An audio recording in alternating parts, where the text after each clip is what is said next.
C'est vrai, si tu es pauvre, tu seras toujours pauvre. C'est vraiment difficile pour les gens de comprendre que l'argent disparaît aussi vite. Tout comme la plupart des athlètes professionnels, vous savez, ils gagnent des millions de dollars et 65% d'entre eux font faillite 5 ans plus tard. Parce qu'ils viennent de familles pauvres. Maintenant, quand vous leur dites cela, ils se mettent en colère contre les riches. Ils disent, vous nous avez anarqués, le gouvernement nous a anarqués. Mais malheureusement, ce que M. Lipton disait, c'est transmis génétiquement.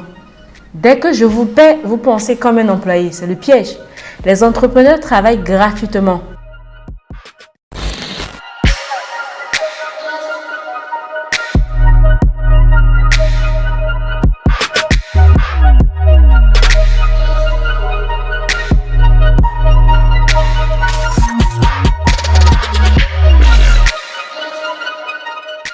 Le système scolaire apprend en fait aux gens à être pauvres. Le système scolaire ne nous enseignera jamais rien sur l'argent. Le système scolaire a été conçu pour vous apprendre à être un employé, un médecin, un avocat, un spécialiste, mais jamais à parler d'argent. Mon père était le chef de l'éducation, un docteur et tout ça. Je suis rentrée chez moi et je lui ai demandé pourquoi on n'apprenait pas comment gagner l'argent à l'école. Il m'a répondu que c'est parce que le gouvernement ne nous laisse pas enseigner cette matière. Le gouvernement nous dit ce que nous pouvons enseigner et ce que nous ne pouvons pas enseigner. Et j'ai trouvé ça étrange. J'ai dit, mais on ne va pas à l'école pour apprendre l'argent. Il m'a répondu, non, votre travail consiste à trouver un emploi. La pauvreté se transmet.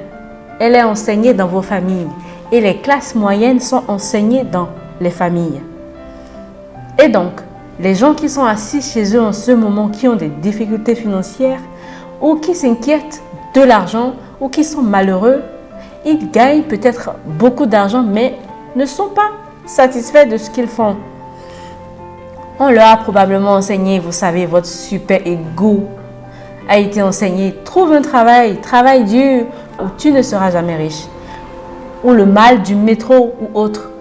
Tant que vous n'avez pas changé votre état d'esprit, votre argent ne vous aidera pas, n'est-ce pas?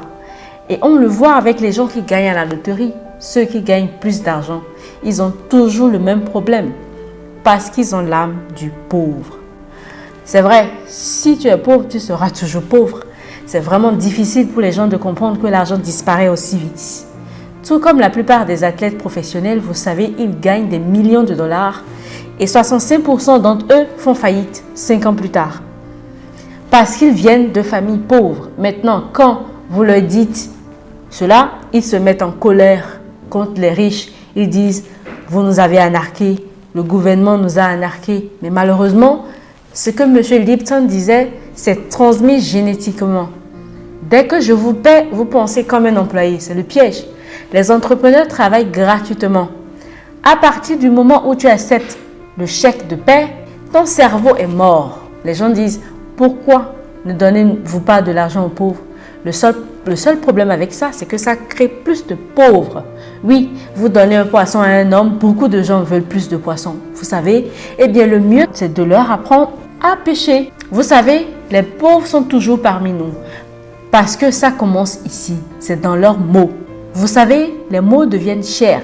Quand ils disent « je ne peux pas me le permettre » ou « je ne peux pas faire ça », ils chutent, ils tombent, ils deviennent ce qu'ils disent. Mon père pauvre disait « tu crois que j'ai gagné de l'argent, je ne peux pas me le permettre ». Et mon père riche dirait « c'est pour ça qu'il est pauvre ».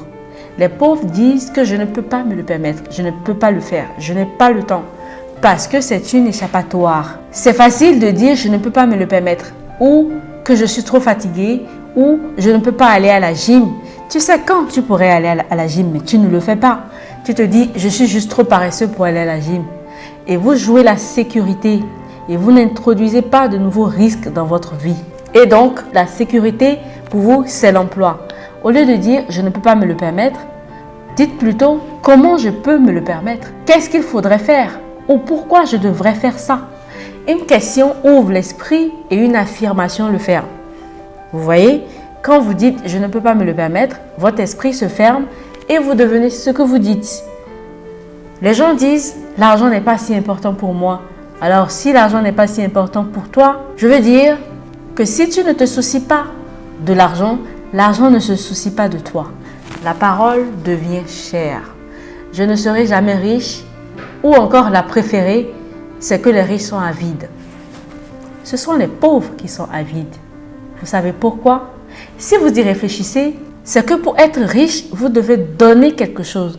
Vous devez produire des livres, vous devez produire des jeux, acheter des biens immobiliers, fournir des logements, des emplois et tout ça. C'est pour ça que les gens sont riches. Mais les gens avides ne produisent rien. C'est facile de dire « Oh non, les riches sont avides ». Les gens pointent un doigt en avant et font 3 pas en arrière. Donc, comme nous le savons, il y a un gros problème d'attitude contre les riches aujourd'hui. Pour être franc, nous avons peur. C'est juste la façon dont vous la gérez. Vous savez, Einstein a dit « L'imagination est plus importante que la connaissance ». Mais la connaissance donne du pouvoir à l'imagination. Et ce qui manque à la plupart des gens, c'est une vraie connaissance des affaires, comme la comptabilité, les dettes et les impôts. Il faut tout savoir. Il faut savoir tout ça, mais on ne l'enseigne pas à l'école. Les gens qui craignent de commettre des erreurs comme on l'enseigne à l'école ne grandissent jamais. Parce que la spiritualité est aussi bonne et aussi mauvaise que le bien et le mal. Et cela crée un doute. La plupart des gens veulent avoir raison. Ils veulent être positifs. Eh bien, tu ne peux pas avoir ça. Ce n'est pas la réalité. Chaque fois que j'ai échoué, c'était comme un bien. Pour moi, c'est qu'est-ce que j'ai appris. Et la personne moyenne, la raison pour laquelle leurs coulées n'ont pas échoué, vous savez, c'est parce qu'ils jouent la sécurité. Ils ne veulent pas faire d'erreur. Ils n'ont pas fait d'erreur comme on leur apprend à l'école. Cela signifie qu'ils n'apprennent rien. C'est pourquoi les systèmes scolaires sont en fait fondamentalement corrompus. C'est de l'anti-éducation. Et je pense que la plupart des gens laissent leurs parents ou leurs amis parler de leur vie. Ils craignent d'échouer. Mais c'est en échouant qu'on réussit. Nos écoles vous punissent pour avoir commis des erreurs. C'est pourquoi il y a tant de gens qui craignent d'admettre qu'ils font des erreurs. C'est pour ça qu'il y a tant de gens qui ont peur d'échouer.